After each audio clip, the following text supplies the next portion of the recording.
Hey, what's up y'all, it's Marcus. So in today's video we're going to go behind the scenes with the 110 f2 on the GFX and the 80mm 1.7, and we're going to look at some images that I did on this beauty portrait session.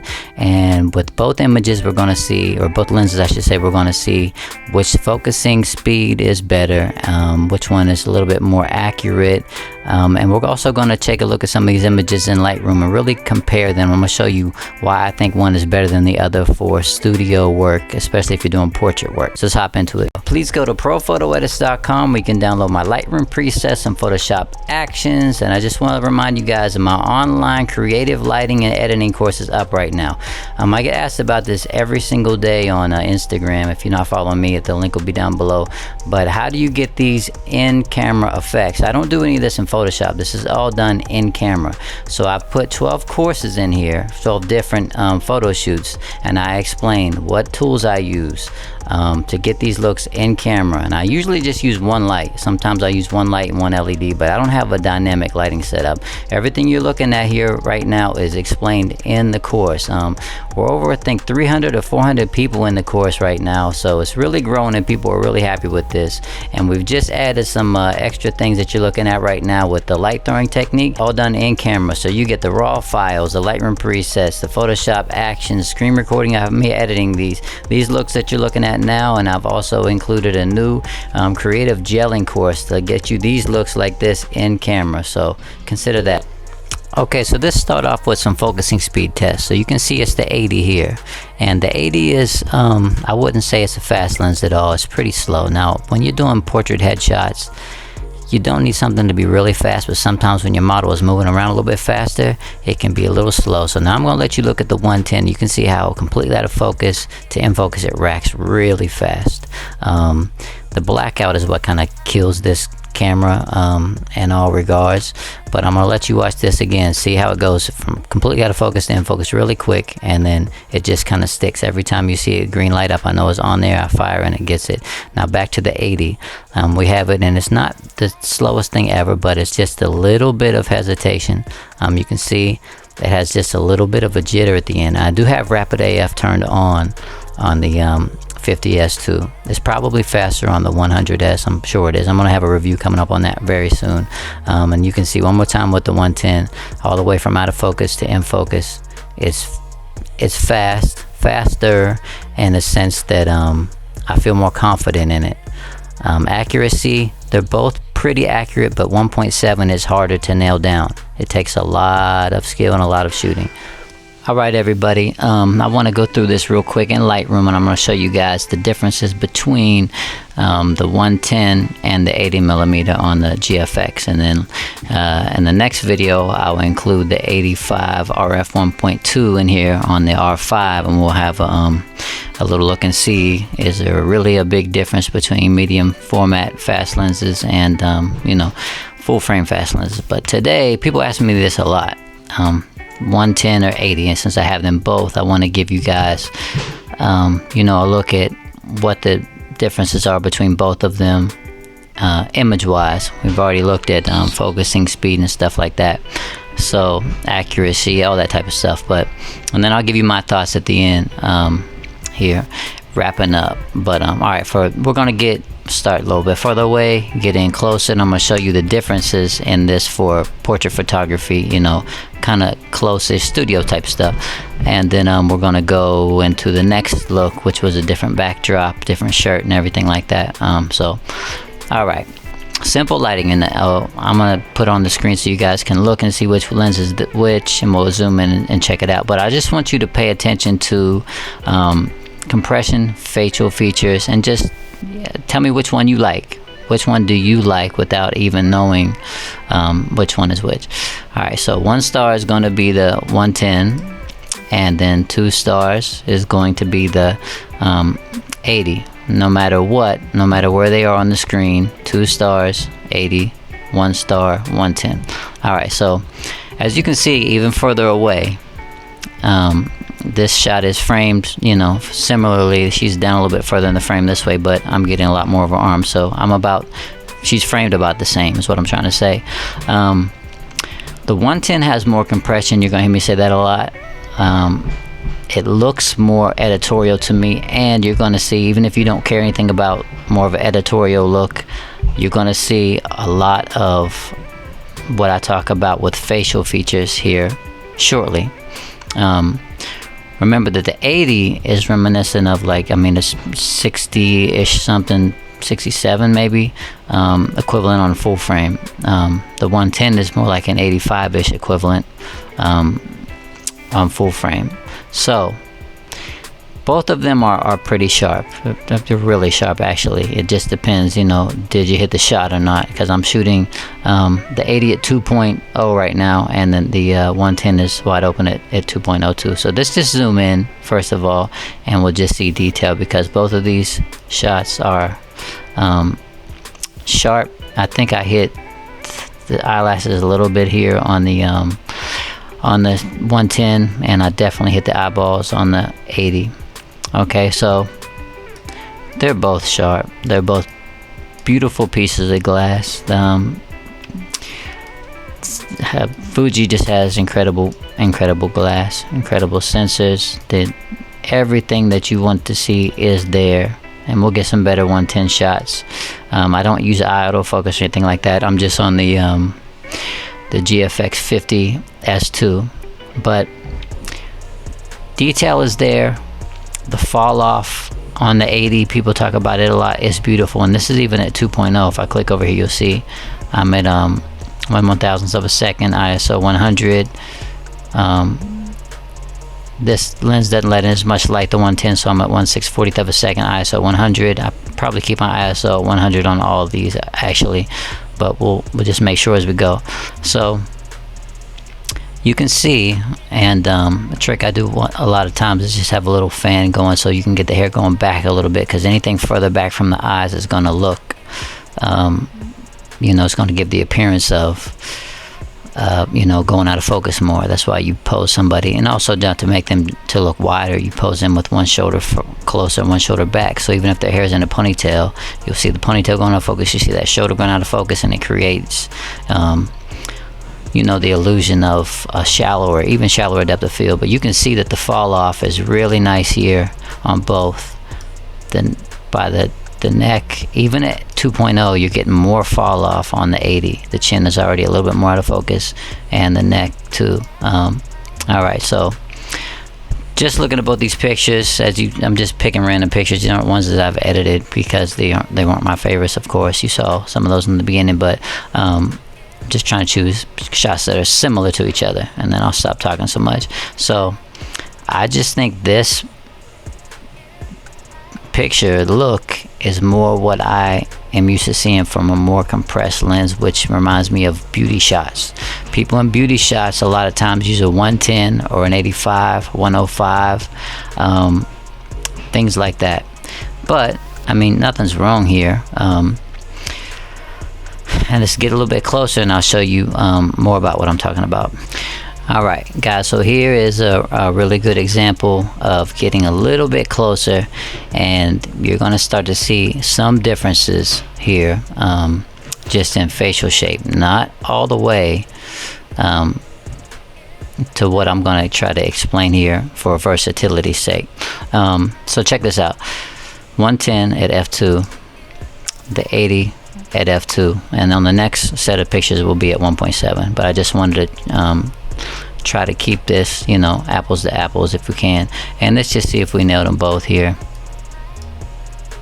This one's still loading, and I can already tell that it is nailed. Even though it's still loading, the eyes are really sharp here on the 110, and they're incredibly sharp on the 82. These files take a little bit, especially when you're comparing them both. Okay, so they're both nailed. You can tell that that eye, this eye, are incredibly sharp. The details there, the colors there, everything is looking perfect. Alright, so now you can probably start to tell a little bit here that this is actually a much better shot anyway, but the compression on the face, the fall off over here, and her hair is probably back a little bit more since she's more at an angle, but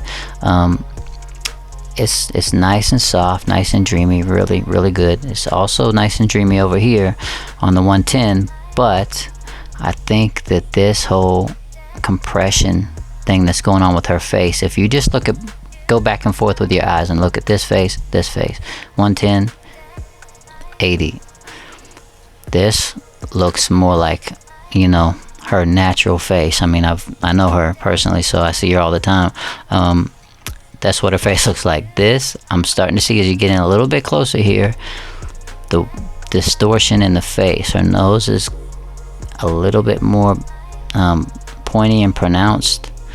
Her face looks a little bit thinner and pulled towards the camera, and you wouldn't really recognize that if you didn't know her, right? But I do, and this just reminds me of that kind of flat, compressed beauty portrait look that I'm used to.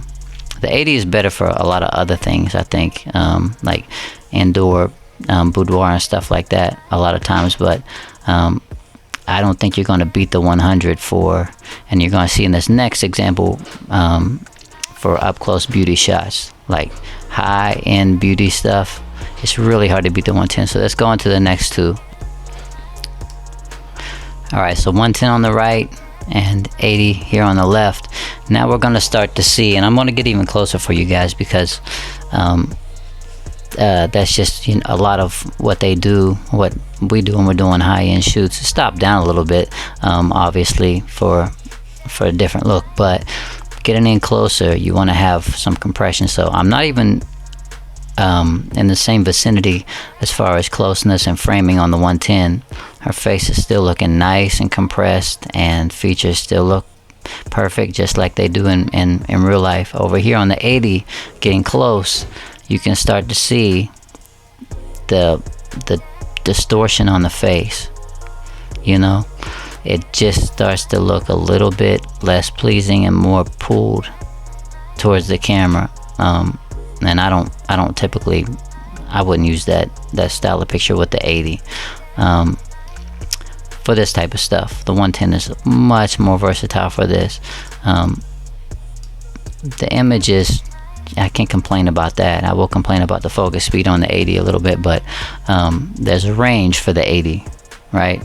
There is a range for the 80 that you don't want to get inside of. So if you're considering which lens should I get over the other, and versatility wise, focus speed wise, and you do a lot of beauty shots, headshots, stuff like that, I say 110 cannot really be beat. But let's go even closer here in the next outfit change. So real quick before we get to the next outfit change, I just want to show you, let me cool this down just a touch and brighten it just a bit. I want to show you how pretty the 80 1.7 is when it's just used in a vacuum by itself, right? That's a nice shot. You know, this about this far away is where I would sit with this. Let's see if we hit the eyes. We did. At 1.7, the eyes are sharp. If look at the fall off here on the ears, the hair, and then everything that you need to be in focus is there. I just put one of my beauty presets on there. This is straight out of camera, and then just to, you know, give it more of a beauty type of look, I put one on presets. It's in my pack on my PPE editorial volume 1. I believe this is editorial glow or editorial mint mocha. It's one of those two. And of course you have to adjust your white balance depending on what you're using. And these images you'll see will look a little bit warmer because I'm using a canvas here. It was like a gold style canvas, hand painted, and I think this is from Zoom. And yeah, so wardrobe change, outfit change, but just in a vacuum, the 80 is a beautiful lens. I just don't think you can get very close with it, you know. So now let's start to compare a couple more of these so you can see what the difference is in both of these. Alright, so we'll get even closer after this, and I'll kind of drive this point home for you guys, just to show you the subtle differences, and if you're on the fence about which one and you do this type of work, which one to get. Okay, so over here is the 110 at f2. Over here is the 80 at 1.7. beautiful looking lens. Let's make sure that it's in focus. Now that 1.7, the shallow depth of field, like, it's real. You're gonna miss some shots. And this one is more sharp here than there, but it's a slower lens, slower mode. Everyone's beat this to death, and it just is what it is. I don't miss nearly as much on the 110, but just for the sake of this comparison, you can see that it's dreamier, it's softer, and I do like this actual shot. But I think this, just every time I see the 110, it reminds me how much I like the extra compression for beauty portraits. That just looks like an ad style compression to me. Her face looks how it always looks, you know, to me. And this is just a great shot, but not as editorial looking to me. That's why, you know, people shooting this with zooms and stuff, they usually bounce up with 70 to 200. They'll be in the 110 to 105 range for up close portraits. Okay, so I want to change this file over here, so just let me select it, and then I want to go in really close and show you how close you can get here on the 110. I'm at the 110 at f2 here, and I don't pay any attention to that file at this point, but the face is still, it still has the structure that it normally would have. If you want to get, I mean, you can almost get macro on this thing. You can get so close. Look at this shot right here. That's the 110. That's incredibly close, and it is very much, well, it's a little bit out of focus, but you can tell you're gonna miss some shots with a GFX. You just are. You're gonna be able to tell that this shot is very much compressed and editorial looking, you know, for just something like you'd see on an Instagram post where someone was doing a close-up of a makeup shot. This is some of the framing, and you don't get the distortion. So I don't know if I got that close in this particular look. Let's go down to the 2s. I'll go back and show you what close looks like on the 80 over here. Alright, so it's not even close when it comes to compression and facial features. Now, people talk about compression isn't real. Well, whatever it is, the distortion is real. You know, because this is the same person, same day, 5 minutes apart from each other, and you can tell that her face is being distorted a little bit here, and not so much of a flattering way, and it's being pulled more towards the camera. This over here is just beautiful flat compression, you know. And it's not just because of the angle of the face, because I can change the 110 to a shot where she's looking a little bit more sideways. Look at that. That's an even better comparison. Almost identical framing, and you can see the nose is flatter. The face is more compressed and pulled together and held tight, and it just draws you into where you need to be drawn into. This shot is way too close for the 80 in my opinion, you know. So if you're on the fence about which one, you know, to get and you do more close-up work, the 80 is going to frustrate you for close-up work. It's a king in a lot of other things, you know, but if I only had to keep one of them and I did a lot of studio work, it would always be the 110 for multitude of reasons. Compression, for faster focusing, you can get, you know, a lot more looks out of it, and I just really enjoy it. So I hope you enjoyed this little quick comparison for anyone that's on the fence about these two lenses for beauty type of shoots. And next video I have coming up in a couple days, I'm just going to throw the files from the 85 1.2 on the R5 in here with these two, and then we'll do a triple comparison and see which one the RF stacks up best against compression wise, and also, you know, just file wise. Alright, so until next time, it's Marcus. Please like, comment, and subscribe. Let me know your thoughts. I love you guys. I will see you in a couple days. Later.